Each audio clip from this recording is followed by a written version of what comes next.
इंसान को बचाने, पापों से छुड़ाने, मृतकों को जिलाने मेरा मसीह आया। आज इस विशेष सभा में मैं आपका स्वागत करता हूं। परमेश्वर को धन्यवाद देता हूं कि आप हिंदी चर्च ऑनलाइन से जुड़ गए हैं। और आज जबकि हम प्रभु यीशु मसीह के बलिदान को स्मरण करते हैं, उसकी मेज में शामिल होते हैं, हम अपने हृदयों को जांच लें, क्योंकि यह गंभीर विषय है, यह गंभीर बात है। यह ऐसी बात है जो हमारे लिए आशीष का भी कारण हो सकती है और शाप का भी कारण हो सकती है। तो परमेश्वर के वचनों से हम आज सुनेंगे, उसकी आवाज को सुनेंगे, उसके क्रूस की ओर अपनी दृष्टि उठाएंगे और देखेंगे कि परमेश्वर की दृष्टि में हम कितने बहुमूल्य हैं। आइए हम अपनी इस आराधना में आगे बढ़ते हैं। फिर से आपका हिंदी चर्च ऑनलाइन में स्वागत है। प्रभु भोज की इस विशेष आराधना में मैं आप सभी का स्वागत करता हूं। प्रभु यीशु मसीह के पकड़वा जाने के पूर्व प्रभु यीशु मसीह ने अपने चेलों के साथ इस विधि की स्थापना करी। रोटी के रूप में उसने अपने देह को प्रकट किया और दाखरस के रूप में उसने अपने लहू को प्रकट किया और अपने चेलों को देकर कहा कि जब कभी भी तुम मिलो, मेरे स्मरण में ऐसा ही किया करो। आज की इस आराधना में हम प्रभु के प्रेम को, उसके त्याग को और उसके बलिदान को स्मरण करने वाले हो सकें। यशाया उसका 53वां अध्याय पद 4 से 8 में इस प्रकार लिखा हुआ है कि निश्चय उसने हमारे रोगों को सह लिया और हमारे ही दुखों को उठा लिया, तो भी हमने उसे परमेश्वर का मारा, कूटा और दुर्दशा में पड़ा हुआ समझा। परंतु वह हमारे ही अपराधों के कारण घायल किया गया, वह हमारे ही अपराधों के हेतु कुचला गया। हमारी ही शांति के लिए उस पर ताड़ना पड़ी कि उसके कोड़े खाने से हम चंगे हो जाएं। हम तो सब के सब भेड़ों की नाई भटक गए थे, हम में से हर एक ने अपना अपना मार्ग लिया और यहोवा ने हम सबों के अधर्म का बोझ उसी पर लाद दिया। वह सताया गया तो भी वह सहता रहा और अपना मुंह न खोला। जिस प्रकार भेड़ वध होने के समय व भेड़ी ऊन कतरने के समय चुपचाप शांत रहती है, वैसे ही उसने भी अपना मुंह न खोला। अत्याचार करके और दोष लगाकर वे उसे ले गए। उस समय के लोगों में से किसने इस पर ध्यान दिया कि वह जीवितों के बीच में से उठा लिया गया? मेरे ही लोगों के अपराधों के कारण उस पर मार पड़ी। आइए हम प्रार्थना करें। परमेश्वर की आशीष आज की इस आराधना पर मांगें। हमारे जीवित और दयालु प्रेमी पिता परमेश्वर, एक बार फिर हम आपके चरणों के नज़दीक आते हैं। पिता परमेश्वर, हम धन्यवाद देते हैं आपके बेटे, हमारे उद्धारकर्ता प्रभु यीशु मसीह के लिए, जो इस संसार में आया, जो हमारे लिए मारा गया, गाड़ा गया और हमको धर्मी ठहराने के लिए तीसरे दिन जीवित हो गया। हम उस प्रेम और उस बलिदान को आज की इस आराधना में स्मरण करने वाले हो सकें, उसका एहसास करने वाले हो सकें कि आपने हमारे खातिर अपने बेटे प्रभु यीशु मसीह को इस संसार में बलिदान कर दिया। पूरी आराधना पर पिता आपकी आशीष चाहते हैं, हर बात में धन्यवाद देते हैं। बिनती मसीह यीशु के नाम से मांगते हैं, आमीन। आइए हम सब इस आराधना में आगे बढ़ें और परमेश्वर की स्तुति और आराधना इन गीतों के माध्यम से करें। आइए हम सब परमेश्वर की महिमा करें।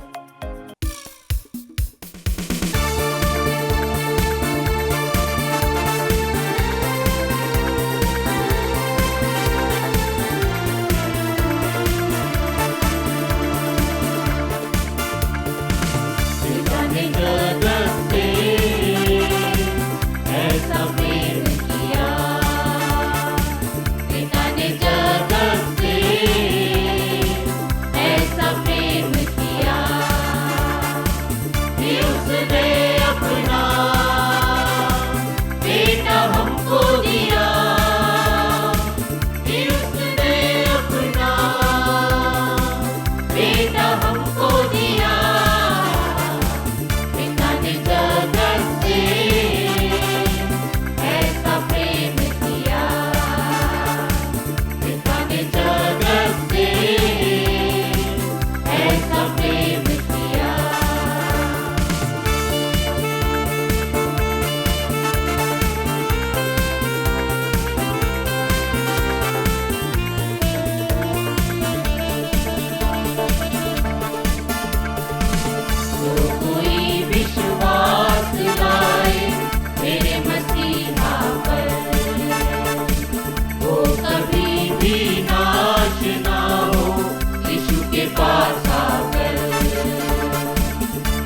कोई विश्वास लाए मेरे मसीहा पर, वो कभी भी नाश ना हो यीशु के पास आकर। इस जहां के भाई उसको जीवन अनंत दिया, इस जहां के भाई उसको जीवन अनंत दिया। पिता ने जगत से ऐसा प्रेम किया, पिता ने जगत से ऐसा प्रेम किया कि उसने अपना बेटा हमको दिया, कि उसने अपना बेटा हमको दिया। पिता ने जगत से ऐसा प्रेम किया, पिता ने जगत से ऐसा प्रेम किया।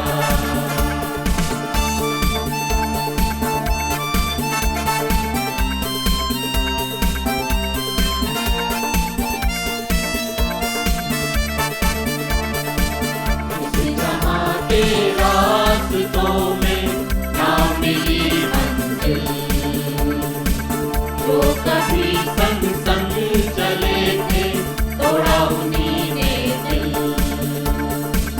इस जहाँ के रास्तों में ना मिली मंजिल, जो कभी संग संग चले थे तोड़ा उन्हीं ने दिल। यीशु ने हमको बचाने प्राण अपना दिया, यीशु ने हमको बचाने प्राण अपना दिया। पिता ने जगत से ऐसा प्रेम किया, पिता ने जगत से ऐसा प्रेम किया कि उसने अपना बेटा हमको दिया, कि उसने अपना बेटा हमको दिया। पिता ने जगत से ऐसा प्रेम किया, पिता ने जगत से ऐसा प्रेम किया, ऐसा प्रेम किया, ऐसा प्रेम किया।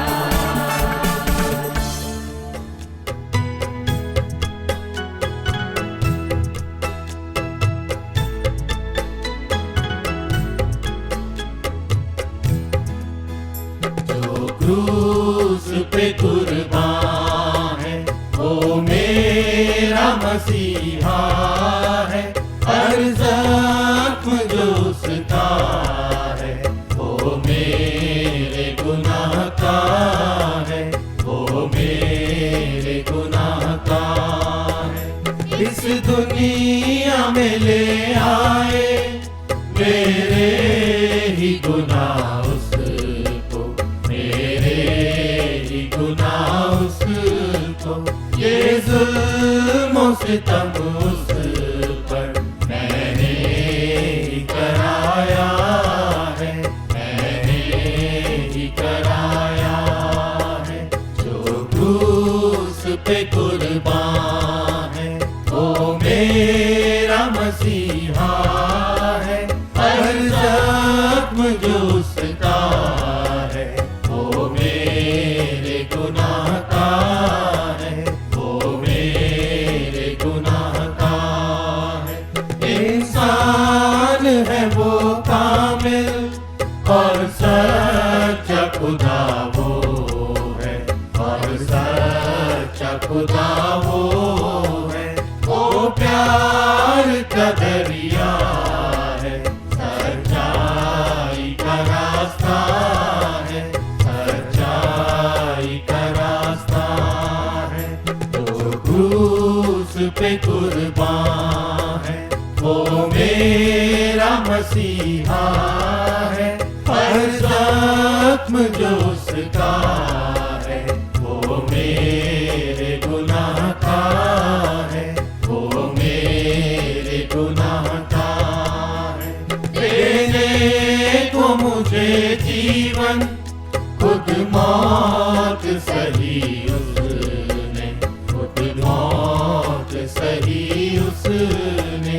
क्या खूब है कुर्बानी, क्या प्यार अनोखा है, क्या प्यार अनोखा है। जो क्रूस पे कुर्बान है वो मेरा मसीहा है, हर जख्म जो उसका है वो मेरे गुनाह का है, वो मेरे गुनाह का है।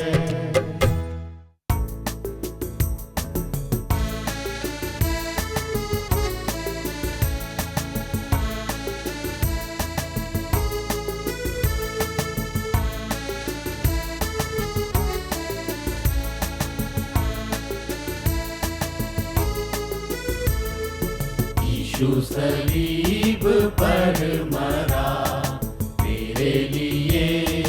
मेरे लिए कैसा महान दुख सहा मेरे लिए।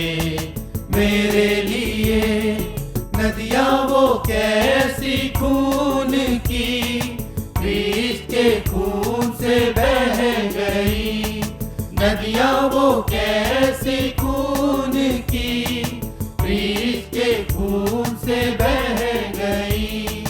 धुल गए पाप मिट गए दाग, धुल गए पाप मिट गए दाग। यीशु क्रीस्त के लहू से, यीशु सलीब पर मरा मेरे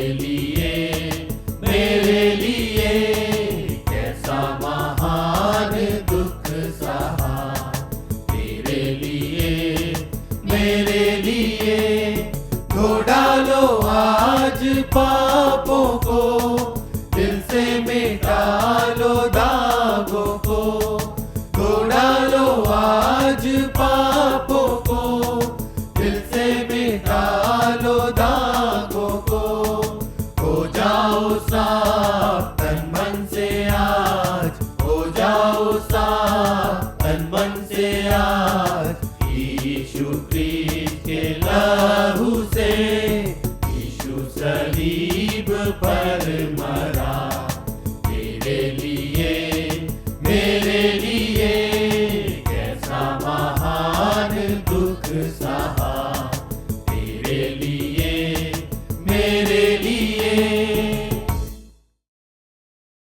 यदि मैं आपसे पूछूं कि आपकी मृत्यु का क्या कारक हो सकता है, कौन सी संभावना हो सकती है जिससे आपकी मृत्यु हो जाए, तो हम कहेंगे हो सकता है हार्ट अटैक या एक्सीडेंट या कोरोना वायरस। और भी बहुत से कारण हम बता सकते हैं, बहुत सी बीमारियां इस संसार में होती हैं।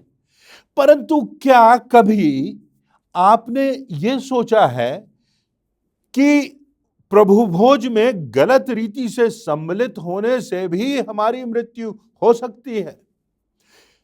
प्रभु की ब्यारी में अगर हम गलत तरीके से सहभागी होते हैं तो यह हमारी मृत्यु का कारण हो सकता है। पहला कुरिन्थियों उसका 11वां अध्याय और उसकी 28वीं से 32वीं आयतों में पौलुस प्रेरित इस बात की हिदायत हमको देता है। बहुत स्पष्ट वर्णन है, लिखा हुआ है, इसलिए मनुष्य अपने आप को जांच ले और इसी रीति से इस रोटी में से खाए और इस कटोरे में से पिए, क्योंकि जो खाते पीते समय प्रभु की देह को ना पहचाने वह इस खाने और पीने से अपने ऊपर दंड लाता है। इसी कारण तुम में से बहुत से निर्बल और रोगी हैं और बहुत से सो भी गए। यदि हम अपने आप को जांचते तो दंड ना पाते, परंतु प्रभु हमें दंड देकर हमारी ताड़ना करता है, इसलिए कि हम संसार के साथ दोषी ना ठहरें। पौलुस प्रेरित पवित्र आत्मा की अगुवाई में इन वचनों को लिख रहा है कि प्रभु की मेज में अगर हम गलत रीति से सहभागी हुए तो इससे हम निर्बल भी हो सकते हैं, रोगी भी हो सकते हैं। और वो लिखता है कि बहुत से सो भी गए, बहुत से मृत्यु को भी प्राप्त हो गए। ये प्रभु भोज की जो विधि है, ये प्रभु की मेज में जो सहभागी होने की बात है, ये गंभीर बात है। इसकी गहराई को, इसके मर्म को हमको समझना है, क्योंकि यदि हम इसको बहुत हल्के से लेते हैं तो ये हमारे लिए घातक हो सकता है। तो हम देखेंगे कि उचित रीति क्या है, अनुचित रीति क्या है, किस बात का हमें ध्यान रखना है जब हम इस प्रभु भोज में सहभागी होते हैं। आदर से, विनम्रता से, हृदय की सच्चाई से, परमेश्वर के सामने अपने पापों को मानते हुए हम अगर इसमें सहभागी होते हैं तो ये बहुत अच्छी बात है, ये बहुत सही बात है। परंतु वचन में हम देखेंगे कि कौन सी बातें हैं जो अनुचित रीति की बातें हैं। अनुचित रीति से कैसे हम इसमें सहभागी होते हैं।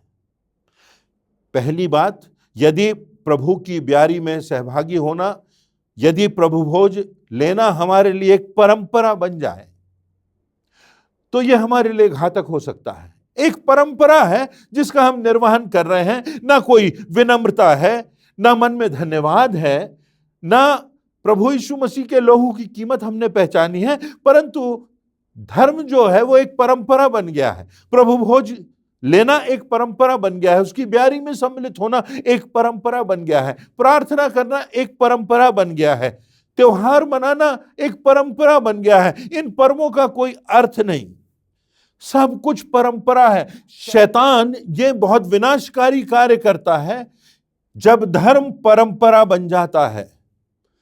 हम पुरानी मान्यताओं को, जिनमें सत्य नहीं, जिनमें कोई अर्थ नहीं, जिनमें जीवन नहीं, उनको यदि हम मानते रहते हैं और एक परंपरा के समान हम सोचते हैं कि हम धर्म का निर्वहन कर रहे हैं, प्रभु की प्रार्थना कर रहे हैं, बस बोलते जा रहे हैं, रटी रटाई प्रभु की प्रार्थना है, भोजन की प्रार्थना है, एक परंपरा है। दान देना एक परंपरा है, दान इसलिए दे रहा है कि किसी कलीसिया की सदस्यता बनी रहे, प्रभु यीशु मसीह से कोई संबंध नहीं है। और इसीलिए शास्त्रियों और फरीसियों के लिए, जिनके लिए धर्म एक परंपरा बन गया था, प्रभु यीशु मसीह ने उनको उस दृष्टि से देखा और प्रभु यीशु मसीह ने उनको चेतावनी दी और लोगों को भी चेतावनी दी कि उनके समान ना बने, क्योंकि उनके लिए धर्म मात्र रीति रिवाज बन गया है। प्रभु यीशु मसीह कहते हैं, मेरी माता कौन है, मेरे भाई कौन है? वो ही जो मेरी शिक्षाओं को मानते और उस पर चलते हैं। कितने अंत के समय में कहेंगे, अरे प्रभु मैंने तो तेरे नाम से ऐसा किया, ये बड़े बड़े कार्य किए, और तब लिखा हुआ है प्रभु यीशु मसीह कहते हैं कि मैं उनसे कह दूंगा, मैंने तुम्हें कभी नहीं जाना, क्योंकि तुम्हारे लिए ये सब बातें एक परंपरा बन गई हैं। अगर प्रभु भोज में, उसकी ब्यारी में सम्मिलित होना हमारे लिए एक परंपरा बन गया है तो ये हमारे लिए घातक सिद्ध हो सकता है। दूसरी बात, प्रभु हमारे दिल में है नहीं और हम प्रभु भोज में शामिल हो रहे हैं। पहला कुरिन्थियों उसका 11वां अध्याय उसकी 29वीं आयत में लिखा है, क्योंकि जो खाते पीते समय प्रभु की देह को ना पहचाने, वह इस खाने और पीने से अपने ऊपर दंड लाता है। प्रभु से व्यक्तिगत संबंध है नहीं, उसकी देह से पहचान है नहीं, कलीसिया की सहभागिता का अर्थ समझते नहीं, प्रभु यीशु मसीह के लहू का मूल्य जो उसने हमारे पापों के लिए बहा दिया, उसकी देह के तोड़े जाने को हम गंभीरता से नहीं लेते हैं और प्रभु हमारे दिल में नहीं है और हम प्रभु भोज में सम्मिलित हो रहे हैं। उसकी देह को ना पहचाने तो वो खाने पीने से अपने ऊपर दंड लाता है।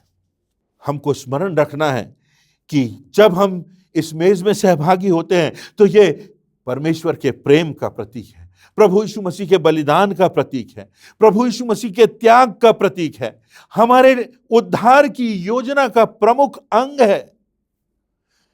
हम इस बात को गंभीरता से लें, प्रभु हमारे दिल में है कि नहीं, प्रभु यीशु मसीह से हमारा व्यक्तिगत संबंध है कि नहीं, कि मात्र रविवार के दिन या मात्र हम आराधनाओं में उसकी महिमा के गीत गा रहे हैं और एक परंपरा का निर्वहन कर रहे हैं, प्रभु हमारे दिल में जीवित नहीं है और हम प्रभु भोज में शामिल हो रहे हैं, उसकी देह को हमने पहचाना नहीं, उसके रक्त की कीमत हमने समझी नहीं।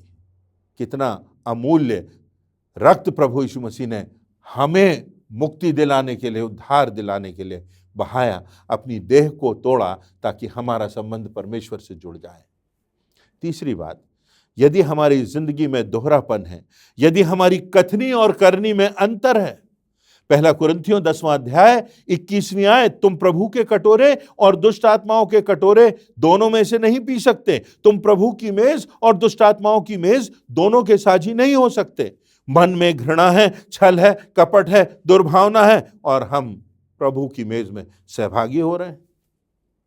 तो ऐसा नहीं हो सकता। गलत परंपराओं को निर्वहन कर रहे हैं, झूठी मान्यताओं को अपनी जिंदगी में स्थान दे रहे हैं और प्रभु की मेज में सम्मिलित हो रहे हैं, तो ये बात परमेश्वर की दृष्टि में अनुचित है, स्वीकार्य नहीं है। हमारी जिंदगी, हमारी आत्मा शापित होगी। मत्ती 5:23, इसलिए यदि तू अपनी भेंट वेदी पर लाए और वहां तुझे स्मरण आए कि मेरे भाई के मन में मेरी ओर से कुछ विरोध है, तो अपनी भेंट वहीं वेदी के सामने छोड़ दे, पहले जाके अपने भाई से मेल मिलाप कर दे। मत्ती 7:21, जो मुझसे हे प्रभु कहता है, उनमें से हर एक स्वर्ग के राज्य में प्रवेश ना करेगा, परंतु वही जो मेरे स्वर्गीय पिता की इच्छा पर चलता है। जिसके जीवन में निष्कपटता है, वही मुझे पहचानता है, वही इसमें शामिल हो सकता है। जिसका जीवन निष्कपट है, जिसके जीवन में विनम्रता है, जिसके जीवन में खराई है, जिसके जीवन में दोहरापन नहीं है। ये प्रभु भोज की जो बात है, ये निरंतरता की बात इसमें पाई जाती है। रॉबर्ट मिलिगन ने लिखा है, जिन्होंने यूनानी कलीसियाओं का इतिहास लिखा है, वो कहते हैं कि यूनानी कलीसियाओं में प्रभु यीशु मसीह के स्वर्गारोहण के बाद 700 वर्षों तक हर रविवार प्रभु के दिन प्रभु भोज में लोग सम्मिलित होते रहे। इसमें निरंतरता बनी रहना चाहिए। जब जब उसके अनुयायी एकत्रित होते थे, जब जब चेले मिलते थे, तो वो रोटी तोड़ते थे और प्रभु की मेज में सहभागी होते थे। तो ये अनुचित रीति से कहीं हम प्रभु की मेज में सहभागी तो नहीं हो रहे। तो सही बात क्या है, सही तरीका क्या है? पहली बात, हमारे हृदय में धन्यवाद हो कि प्रभु की देह तोड़ी गई, उसका लहू बहाया गया, ताकि हमारे पापों की कीमत चुकाई जा सके और हम पापों से मुक्त हो। हमारे दिल में धन्यवाद है कि हमारा उद्धार हो गया, हमारी आत्मा सुरक्षित है, हमारे पापों की संपूर्ण कीमत चुका दी गई है। अगर आज मृत्यु से मेरा सामना होता है, यदि आज प्रभु यीशु मसीह का दूसरा आगमन होता है, तो मेरे हृदय में मैं उसके लिए तैयार हूं, मैं धन्यवादित हूं। यशाया 43 उसकी 25वीं आयत, मैं वही हूं जो अपने नाम के निमित्त तेरे अपराधों को मिटा देता हूं और तेरे पापों को स्मरण ना करूंगा। रोमियो 8:1, सो अब जो मसीह यीशु में है उन पर दंड की आज्ञा नहीं, क्योंकि वे शरीर के अनुसार नहीं परंतु आत्मा के अनुसार चलते हैं। प्रेरितों के काम 2:42, वे प्रेरितों से शिक्षा पाने में, संगति रखने में और रोटी तोड़ने में और प्रार्थना करने में लौलीन रहे, बना रहे। दूसरी बात, मन में सिधाई हो, मन में सच्चाई हो, हृदय निष्कपट हो। प्रेरितों के काम उसका 2 अध्याय उसकी 46वीं आयत, वे प्रतिदिन एक मन होकर मंदिर में इकट्ठा होते थे और घर घर रोटी तोड़ते हुए आनंद और मन की सिधाई से इसमें सम्मिलित होते थे। मन की सिधाई से क्या अर्थ है?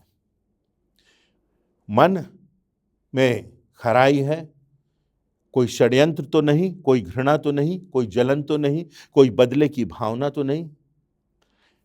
ये सब बातें हमारे हृदय में नहीं होना चाहिए।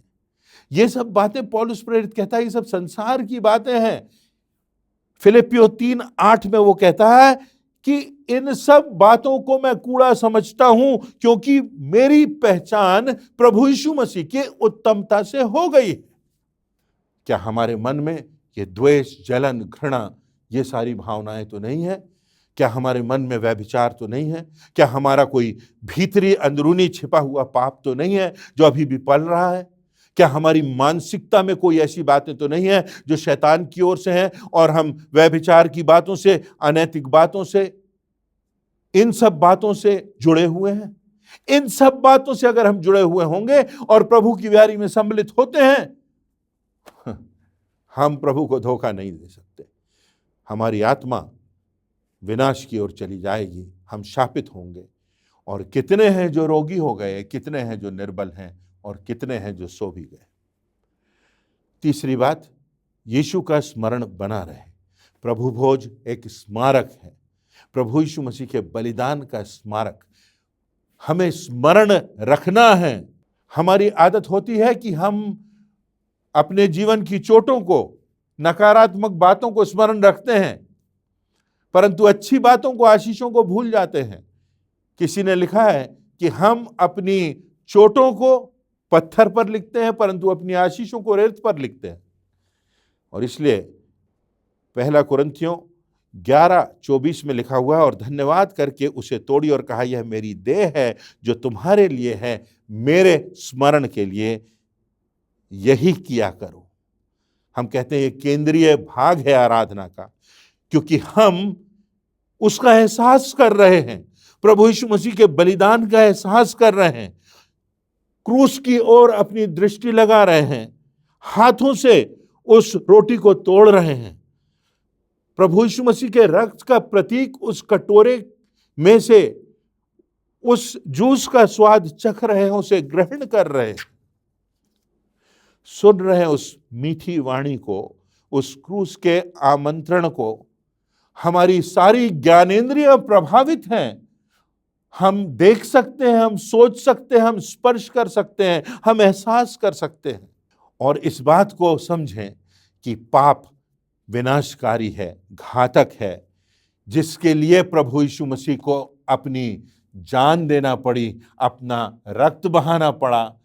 और इस बात को समझें कि पाप की जो बात है वो गंभीर है, वो घातक है। उसकी एक बड़ी कीमत प्रभु यीशु मसीह ने चुकाई, अपना लहू बहाकर, अपनी देह को तोड़े जाने के लिए समर्पित करके परमेश्वर के सामने, कि हमारी आत्मा का, हमारी जिंदगी का संबंध परमेश्वर से जोड़ा जा सके। उसकी मेज में हम शामिल हैं। उन दिनों में जब लोग मेज में शामिल होते थे, जब किसी को निमंत्रित किया जाता था कि आप आइए मेरे घर में, मेरी मेज में सहभागी होइए, उसका अर्थ यह भी होता था कि मैंने आपको क्षमा कर दिया। यदि हमारे और आपके बीच में कोई बुराई रही, कोई जलन रही, कोई हमारे परिवारों में कटुता रही, पर अगर मैं आपको भोजन के लिए अपने परिवार में बुला रहा हूं, आप मेरी मेज में सहभागी हो रहे हैं, इसका अर्थ होता था कि मैंने आपको क्षमा कर दिया है, आप मेरे हैं। प्रभु यीशु मसीह हमको अपनी मेज में शामिल करने का हक दे रहा है। हमको अपना उसने बना लिया है। अगर हमने उसको स्वीकार किया है, उसके रक्त की कीमत को हमने समझा है, हम प्रभु भोज में इन बातों का ध्यान रखते हुए सहभागी हों। और जब हम इस रोटी में से खाते और इस कटोरे में से पीते हैं, प्रभु यीशु मसीह की मृत्यु की घातक पाप से हमको मुक्त करने के लिए उसने कितनी बड़ी कीमत चुकाई, इसका प्रचार करते रहो। लिखा है उसकी मृत्यु का प्रचार करते रहो। हम कितने बहुमूल्य हैं कि उसने अपना लहू हमारे लिए बहा दिया। ये उसका प्रेम है कि उसने अपने आप को बलिदान कर दिया। आइए हम जांच लें कि हम अनुचित रीति से तो इस ब्यारी में शामिल नहीं हो रहे, परंतु हृदय में धन्यवाद के साथ, मन की सिधाई के साथ, यीशु के बलिदान का स्मरण करते हुए, उसकी गवाही देते हुए हम अपनी जिंदगी में आगे बढ़ें और इस मेज में सहभागी हों। और जब हम यहाँ से जाएं तो प्रभु यीशु मसीह की शोभा हमारी जिंदगियों से दिखाई दे। इन वचनों से परमेश्वर मुझे और आपको आशीषित करे। आप सभी को जय मसीह की। मैं आशा रखता हूं कि आप सभी ने परमेश्वर के वचन से आशीष पाई है। हम परमेश्वर पिता का और परमेश्वर के दास का धन्यवाद देते हैं। अब आराधना में आगे बढ़ते हुए हम परमेश्वर की मेज में शामिल होंगे और अपने मनों को तैयार करते हुए इस गीत के साथ आगे बढ़ेंगे।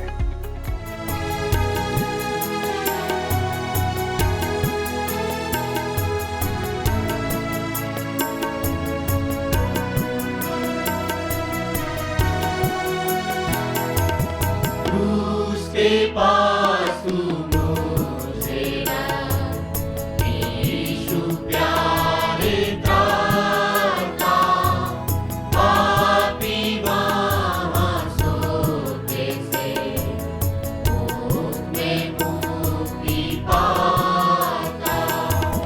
क्रूस की मैं नेक बड़ाई करूँगा, जब तक मैं आनंद को आना पहुँचूँगा।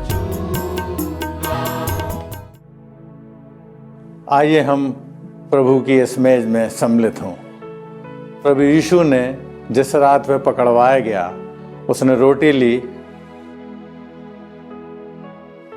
और धन्यवाद करके उसे तोड़ी और कहा, यह मेरी देह है जो तुम्हारे लिए है, मेरे स्मरण के लिए यही किया करो।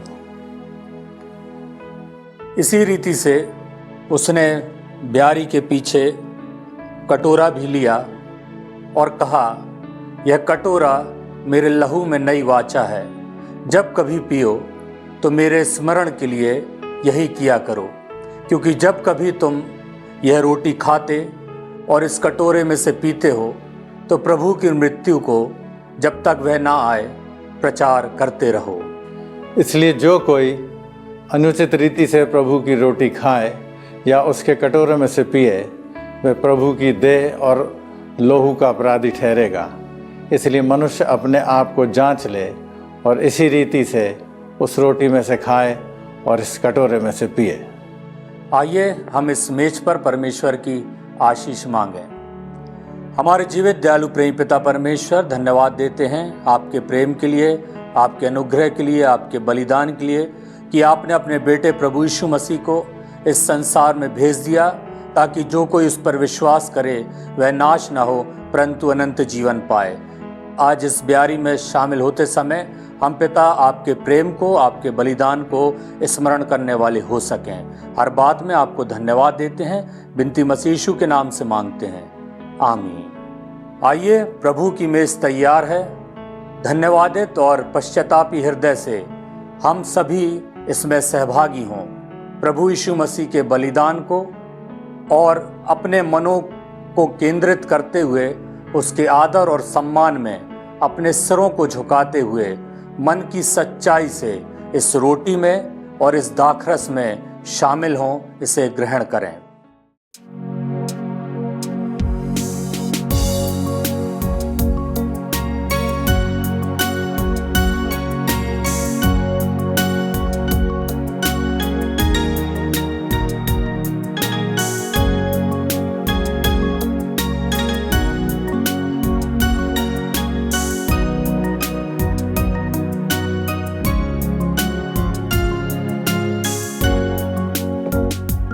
क्या तुम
हम परमेश्वर को धन्यवाद देते हैं आज की इस विशेष प्रभु भोज की आराधना के लिए। हम जानते हैं कि प्रभु ने हम में से प्रत्येक के हृदय को छुआ है। हम अंतिम प्रार्थना में जाएंगे। अंतिम प्रार्थना के लिए हम कृपा करके अपने स्थानों पर खड़े हो जाएं। प्रार्थना के बाद हम प्रार्थना के रूप में एक कोरस गा लेंगे। उसके बाद हम अंतिम आशीष प्राप्त करके आज की आराधना को समाप्त करेंगे। आइए हम प्रार्थना में जाएं। हमारे जीवते अनुग्रहकारी प्रेमी दयालु पिता परमेश्वर, बड़े आदर और विश्वास के साथ एक बार फिर तेरे पवित्र चरणों में आते हैं। धन्यवाद देते हैं पिता परमेश्वर आज की इस विशेष प्रभु भोज की आराधना के लिए। पिता परमेश्वर, धन्यवाद देते हैं कि तूने अपने बेटे प्रभु यीशु मसीह को हमारे लिए भेजा और पिता परमेश्वर उसने अपना बलिदान सिर्फ और सिर्फ हमारे लिए दिया। तेरा धन्यवाद देते हैं। धन्यवाद देते हैं आज के इस वचन के लिए जो हमारे सामने प्रचारा गया।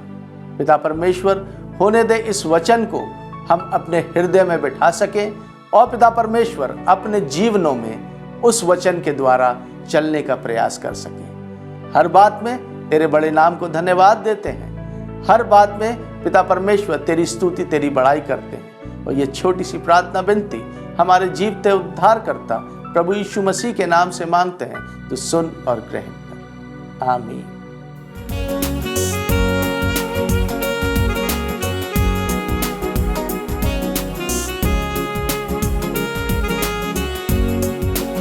यीशु मसीह तेरे जैसा है कोई नहीं, तेरे चरणों में झुके आसमां और महिमा गाए ज़मीन। यीशु मसीह तेरे जैसा है कोई नहीं, तेरे चरणों में झुके आसमां और महिमा गाए ज़मीन। हम गाए होसन्ना, तू राजाओं का है राजा, तेरी महिमा होवे सदा। तू है प्रभु हमारा खुदा। हम गाए होसन्ना, तू राजाओं का है राजा, तेरी महिमा होवे सदा। तू है प्रभु हमारा खुदा। आइए हम परमेश्वर की आशीष ग्रहण करेंगे। अब हमारे परमेश्वर पिता का प्रेम, प्रभु यीशु मसीह का अनुग्रह और पवित्र आत्मा की शांति और सहभागिता हम सब विश्वासियों पर अब से लेकर अनंत तक होती रहे। आमीन।